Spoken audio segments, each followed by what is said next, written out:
Welcome to citizens pulse. నేను మీ Rajesh.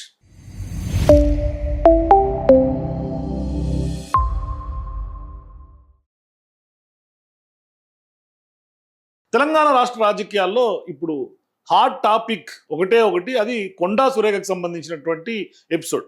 So ఇప్పుడు కొండా సురేఖకు సంబంధించినటువంటి విషయంలో కాంగ్రెస్ పార్టీ అధిష్టానం ఏం చేయబోతుంది అన్నది ఒక పెద్ద ప్రశ్న. అందరూ దీని గురించి చర్చించుకుంటూ ఉన్నారు.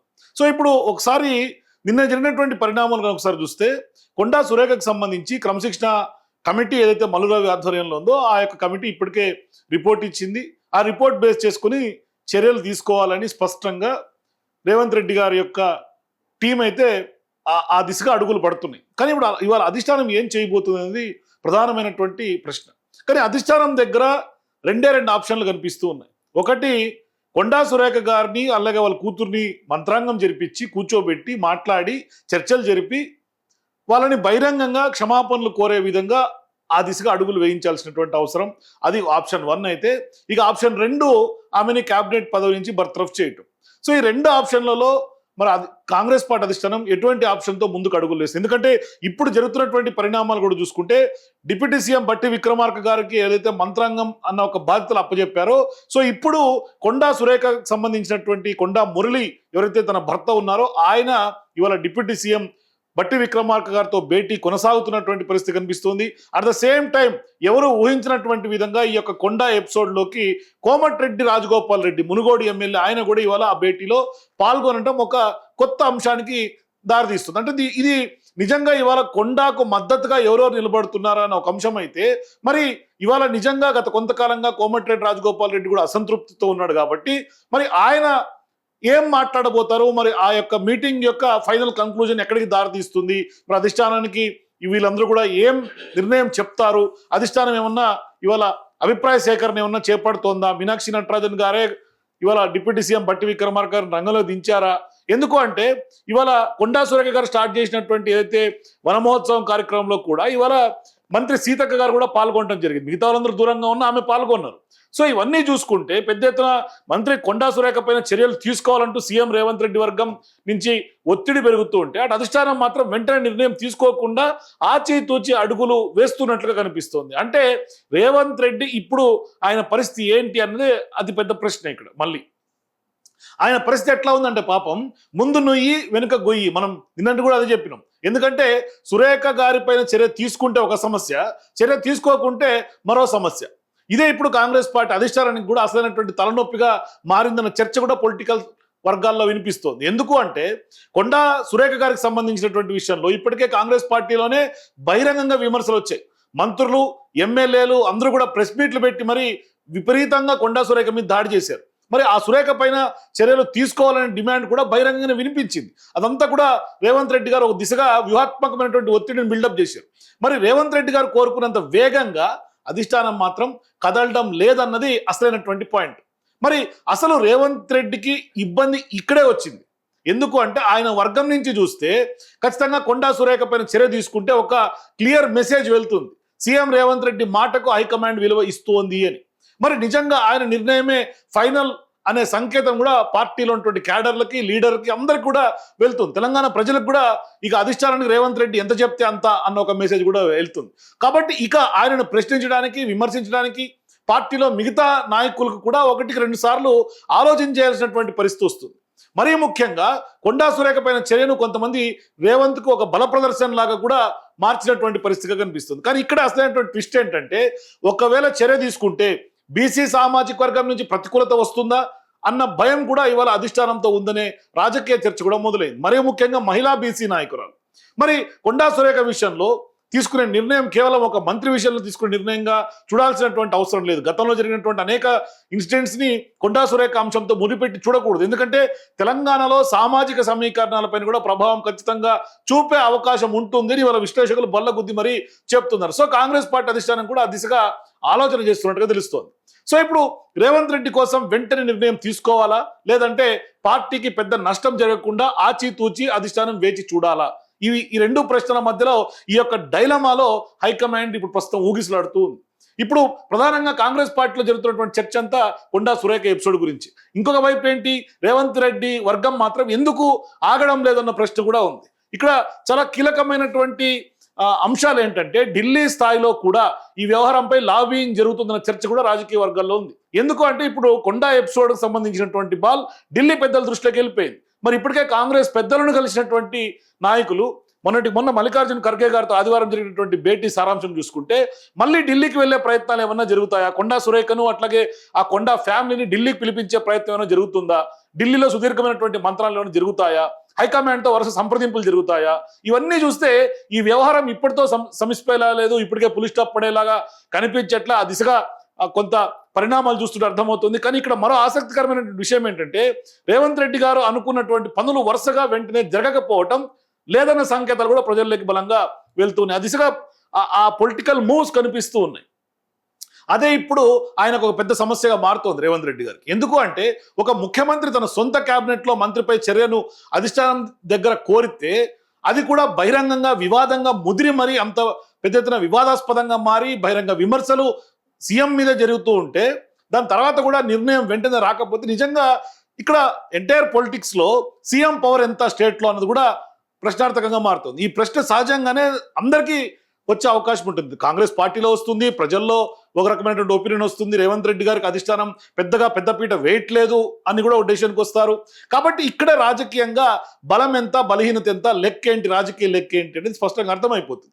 సో ఇప్పుడు కొండా సురేఖ గారిని వెంటనే తప్పిస్తే రేవంత్ రెడ్డి వర్గం ఒక విజయంగా పెద్ద ఎత్తున గొప్ప విజయం సాధించినట్టుగా సంబరాలు చేసుకునే పరిస్థితి ఉంటుంది. కానీ అదే సమయంలో బీసీ సమీకరణాలపైన ప్రభావం పడే ప్రమాదం ఉంటుందని కనుక అధిష్టానం భావిస్తే ఖచ్చితంగా కొండా సురేఖను అలాగే కొనసాగించే సమస్య కనిపిస్తుంది. కాకపోతే ఇప్పటికిప్పుడు తప్పించిన సమస్య కాబట్టి ఖచ్చితంగా కొంత సేఫ్ గా ఉంచే ప్రయత్నం చేస్తుంది. అందుకే ముందు నుయ్యి వెనుక గొయ్యి నేను ఇందాకే చెప్పాను. కాబట్టి అదే పరిస్థితి వాళ్ళు కాంగ్రెస్ పార్టీ అధిష్టానం దగ్గర ఏర్పడిందన్న విశ్లేషణ కూడా వినిపిస్తుంది. ఇప్పుడు ఇంకొక పెద్ద విషయం ఏంటంటే ఒకవేళ ఇప్పుడు కనుక కాంగ్రెస్ పార్టీ జాతీయ స్థాయి పార్టీ కాబట్టి రేవంత్ రెడ్డి గారి మీద చేసినటువంటి వ్యాఖ్యలను దృష్టిలో పెట్టుకొని కనుక చర్యలు ఇమ్మీడియట్ గా ఉపక్రమిస్తే ఖచ్చితంగా భారీ స్థాయిలో ఒక గొప్ప డెమోక్రటిక్ పార్టీ అన్న పేరు కాంగ్రెస్ పార్టీకి ఉంటుంది. మరి అటువంటి డెమోక్రటిక్ పార్టీ అన్నటువంటి దాంట్లో ఒక వ్యక్తి మీద చేసినటువంటి ఒక వ్యాఖ్యలను పట్టుకొని దాన్ని కనుక అంటే పార్టీని సస్పెండ్ చేయటమా, కఠిన చర్యలకు కనుక ఉపక్రమిస్తే ఖచ్చితంగా పార్టీలో డిక్టేటర్షిప్ లాగా మారిపోయింది. మరి నిజంగా ఇది కాంగ్రెస్ పార్టీ సాంప్రదాయాలకు విరుద్ధం అన్న మెసేజ్ కూడా కాంగ్రెస్ పార్టీ నాయకుల్లో వెళ్తుంది. ఆ దిశగా అనేక విశ్లేషణలు జరుగుతూ ఉన్నాయి. ఒకసారి సో ఇప్పుడు ఇదే అంశం మీద అడ్వకేట్ శరత్ గారు కూడా మాట్లాడినటువంటి వీడియోని చూడండి ఒకసారి. కాంగ్రెస్ లో క్రమశిక్షణ అనేది ఏ మేరకు అమలు అవుతుంది? క్రమశిక్షణ ఉన్నత వర్గాల వాళ్ళకి ఎట్లుంటుంది, బలహీన వర్గాల వాళ్ళకి ఎట్లుంటుంది, బాగా ఇంగ్లీష్ మాట్లాడే వాళ్ళకి ఎట్లుంటుంది, కేవలం తెలుగులోనే కార్యకలాపాలు జరిగే వాళ్ళకి ఎట్లుంటుంది, మహిళలకు ఎట్లుంటుంది, పురుషులకు ఎట్లుంటుంది, ఇట్లా ఇన్ని కోణాల్లో కూడా క్రమశిక్షణ సంఘం యొక్క సిఫార్సులను పరిశీలించాల్సి ఉంటుంది. ఒకే యార్డ్ స్టిక్ అందరికీ అప్లై చేస్తున్నారా అనే విషయం కూడా ఆలోచించాలి. ఏఐసిసి లెవెల్లో, ఆల్ ఇండియా కాంగ్రెస్ కమిటీ లెవెల్లో శశి థరూర్ ఇప్పటికి ఒక 10-20 సార్లన్నా లక్ష్మణ రేఖ దాటి తర్వాత అసలు పార్టీ అధినాయకత్వంతో సంబంధాలు లేకుండా పార్టీ తాను ప్రధాన శత్రువు అని భావించినటువంటి మోడీని పొగుడుతూ, మోడీ విదేశాంగ నీతిని పొగుడుతూ, ఆర్థిక నీతిని పొగుడుతూ, తర్వాత బంగ్లాదేశ్ అధ్యక్షురాలు షేక్ హసీనాను భారతదేశంలో ఆమెకు ఆవాసం కల్పిస్తూ ఇచ్చినటువంటి వార్తలను, అట్లాంటి అంశాలను, అట్లాంటి డెవలప్మెంట్స్ని పొగిడినాడు. మోడీ విజ్ఞతకి చాలాసార్లు జోహార్లు తెలిపినారు. మరి ఆయన జోలికి ఎవరు పోలేదు. కొన్నిసార్లు అటు ఇటు మాట్లాడినారు. తర్వాత కాంగ్రెస్ పార్టీలో చాలామంది ఇటీవలి కాలంలో కూడా కాంగ్రెస్ యొక్క ఆలోచన సరళిని, వాళ్ళు అవలంబిస్తున్నటువంటి ప్రజా విధానాలను ప్రశ్నిస్తూనే ఉన్నారు. ఈ ప్రశ్నించే తత్వం ఉంది కాబట్టే దాదాపు 140 సంవత్సరాలుగా కాంగ్రెస్ పార్టీ ఈనాడు ప్రజా జీవితంలో ఉంది. ఈ ప్రశ్నించే తత్వాన్ని బొందబెట్టి అసలు ప్రశ్నించే తత్వమే లేకుండా చేసేసి అంత బాస్ చెప్తే బానిసలు వినాలా అనే స్టేజ్కు తీసుకొస్తే Congress party will it not lose its vibrancy, will it not lose its democratic ethos and the posture as a democratic party. So చూశారు కదా. సో ఇప్పుడు ప్రధానంగా రేవంత్ రెడ్డి గారికి మరో టెన్షన్ కూడా ఉంది. ఈ వ్యవహారం ఒక కొండా సురేఖ దగ్గర ఆగిపోవడం లేదు. పార్టీలో ఇప్పటికే చాలా మంది నాయకులు సీఎం పనితీరు పైన కూడా ప్రశ్నలు బహిరంగంగా లేవనెత్తినటువంటి పరిస్థితి కూడా ఉంది. సో ఇప్పుడు సొంత పార్టీ ఎమ్మెల్యేలు నేతల్లో కూడా అసంతృప్తి బహిరంగంగానే ఉందన్న చర్చ కూడా బలంగా కాంగ్రెస్ పార్టీలో ఉంది. అయితే ఇక్కడ అత్యంత ఆసక్తికరమైనటువంటి విషయం ఏంటంటే రేవంత్ రెడ్డి గారి తరఫున బలంగా నిలబడాల్సినటువంటి చాలా మంది నాయకులు కూడా ఈ ఎపిసోడ్లో చాలా సైలెంట్గా ఉండటం ఒక కొసమెరుపుగా చెప్పాలి. అంటే ఇప్పుడు రాజకీయంగా ఒక పెద్ద ప్రశ్నగా మారినటువంటి పరిస్థితి. అంటే ముఖ్యమంత్రి గారి పైన పూర్తి నమ్మకం ఉంటే ఆయనకు రాజకీయంగా ఇబ్బంది వచ్చినప్పుడు ఖచ్చితంగా ఆయనకు అండగా బలంగా మాట్లాడే వాళ్ళు ఉండాలి కదా. మరి ఎందుకు ముందుకు రావడం లేదు? వాళ్ళందరూ రావాలి కదా. అలా జరగడం లేదంటే ఖచ్చితంగా పార్టీలోనే రేవంత్ రెడ్డి గారి నాయకత్వం పైన కూడా ఒక అంతర్గతంగా అసంతృప్తి ఉందా అన్న చర్చ కూడా స్పష్టంగా వినిపిస్తోంది. మరి వాస్తవానికి ఈ మొత్తం ఎన్టీఆర్ కొండ ఎపిసోడ్లో ఎందుకు హైకమాండ్ వెనకడుగు వేస్తోంది అన్న ప్రశ్న కూడా ఇక్కడ రాజకీయ వర్గాల్లో వినిపిస్తుంది. ఎందుకు అంటే కాంగ్రెస్ అధిష్టానం అసలు లెక్క ఇక్కడే కనిపిస్తుంది. ఎందుకంటే రేవంత్ రెడ్డిని బలపరచడానికి ఒక నిర్ణయం తీసుకొని మరో సామాజిక వర్గానికి కాంగ్రెస్ పార్టీని దూరం చేసుకోవటం నిజంగా పార్టీకి కనుక నష్టం అయితే, అదే నిర్ణయం రేపటి ఎన్నికల్లో తిరిగి మళ్ళీ కాంగ్రెస్ పార్టీకి బుమరాంగ్ అయితే ఖచ్చితంగా అది పార్టీకి బిగ్ ఎఫెక్ట్ గా మారే అవకాశం ఉంటుంది. అందుకనే ఇప్పుడు బర్తరఫ్ చేయడం కంటే కూడా మొత్తం క్యాబినెట్ మార్పుల సమయంలో ప్రక్షాళన సమయంలో ఒక నిర్ణయం తీసుకుందామా అన్న ఆలోచనలో కూడా అధిష్టానం ఉన్నట్టుగా తెలుస్తుంది. సో ఇప్పుడు కాంగ్రెస్ లో అదే ఆలోచన ఉందనే ప్రచారం జరుగుతోంది. అంటే కొండా సురేఖతో పాటుగా ఇంకా కొంతమంది ఒకరిద్దరు మంత్రుల పైన అసంతృప్తిగా ఉన్నటువంటి మంత్రుల మీద, శాఖ పట్ల గ్రిప్ లేని అడ్మినిస్ట్రేషన్ లో ఫెయిల్యూర్ అయినటువంటి మంత్రుల పైన కూడా ఇప్పటికీ అనేక ఫిర్యాదులు ఉన్నాయి, అసంతృప్తి కూడా ఉంది. కాబట్టి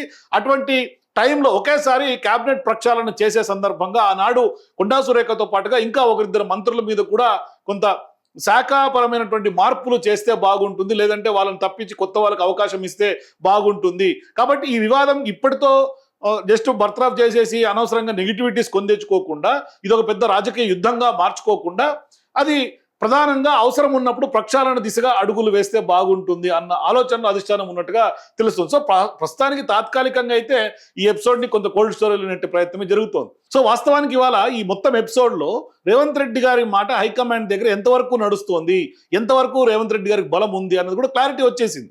ఒకవైపు ఎమ్మెల్యే ఎపిసోడ్ తో క్లారిటీ వచ్చింది, ఇప్పుడు అధిష్టానం తీసుకున్న నిర్ణయంతో కూడా క్లారిటీ వస్తుంది. అంటే సురేఖపై చర్య తీసుకుంటే రేవంత్ రెడ్డి గారి మాట నడిచింది అన్న మెసేజ్ వెళ్తుంది, చర్య తీసుకోకపోతే రేవంత్ రెడ్డి ఒత్తిడి చేసిన హైకమాండ్ తనదైనటువంటి నిర్ణయం తీసుకుంది అన్న మెసేజ్ కూడా మరో మెసేజ్ వెళ్తుంది. అందుకే వాళ్ళ కాంగ్రెస్ పెద్దలు ఇప్పుడు ఏ నిర్ణయం తీసుకుంటారన్నది రాజకీయ ప్రభావం భారీగానే ఉండబోతుంది. కాబట్టి చివరిగా ఈ మొత్తం కొండా ఎపిసోడ్ నుంచి కనుక చూస్తే ఒక విషయం మాత్రం స్పష్టంగా కనిపిస్తోంది. కొండా సురేఖపై నిర్ణయం అనేది కేవలం ఒక మంత్రి భవిష్యత్తుకు సంబంధించినటువంటి విషయం కాదు, ఎంటైర్ తెలంగాణలో బిగ్ పొలిటికల్ బ్లాస్ట్ లాగా కనిపించే ప్రమాదం ఉంది. అంటే ఇది వాస్తవానికి రేవంత్ రెడ్డి రాజకీయ బలం ఎంత, అట్లాగే హైకమాండ్లో ఆయనకున్నటువంటి ప్రభావం ఎంత, తెలంగాణలో కాంగ్రెస్ సామాజిక సమీకరణాలు ఎటువైపు వెళ్తూ ఉన్నాయి, సొంత పార్టీలో సీఎం పట్ల అసంతృప్తి ఎంత శాతం ఉంది అనే ఈ యొక్క ప్రశ్నలన్నిటికి కూడా సమాధానం చెప్పే ఎపిసోడ్గా మారిపోయే ప్రమాదం ఉంది. అందుకే ఇప్పుడు అందరి చూపు ఢిల్లీ వైపు ఉంది. ఢిల్లీ అధిష్టానం ఏం నిర్ణయం తీసుకుంటుంది, కొండా సురేఖపై నిజంగానే చర్య ఉంటుందా, లేదంటే కేబినెట్ ప్రక్షాళన వరకు ఈ వ్యవహారాన్ని కోల్డ్ స్టోరేజ్లో కాంగ్రెస్ పార్టీ హైకమాండ్ పెడుతుందా అన్నది బిగ్ క్వశ్చన్స్ ఉన్నాయి. మరి రేవంత్ రెడ్డి ఒత్తిడికి హైకమాండ్ తలకుతుందా, లేదంటే కనుక పార్టీ ముందు వ్యక్తి తర్వాత అన్న ఒక్క మెసేజ్ తోటి రేవంత్ రెడ్డి గారికి షాక్ ఇస్తుందా అనేది ఇప్పుడు తెలంగాణ కాంగ్రెస్ లో అసలు సస్పెన్స్ నెలకొన్నటువంటి నేపథ్యంలో మరి కొండా సురేఖ ఎపిసోడ్ లో ఏం జరుగుతుంది, ఎవరు గెలుస్తారు, రేవంత్ రెడ్డా, హైకమాండా, లేదంటే మొత్తం వ్యవహారంలో రాజకీయంగా నష్టపోయేది కాంగ్రెస్ పార్టీగా మిగిలే ప్రమాదం ఉంది. మరి రాబోయే రోజుల్లో వీటన్నిటికి కూడా క్లారిటీ వచ్చే అవకాశం ఉంటుంది. ఎందుకంటే ఎలాంటి మలుపు కొండా సురేఖ ఎపిసోడ్ లో తీసుకుంటుంది అనేది మీరు కూడా మీ ఏప్రిల్ కింద కామెంట్స్ చెప్పండి. For more videos please watch citizens pulse.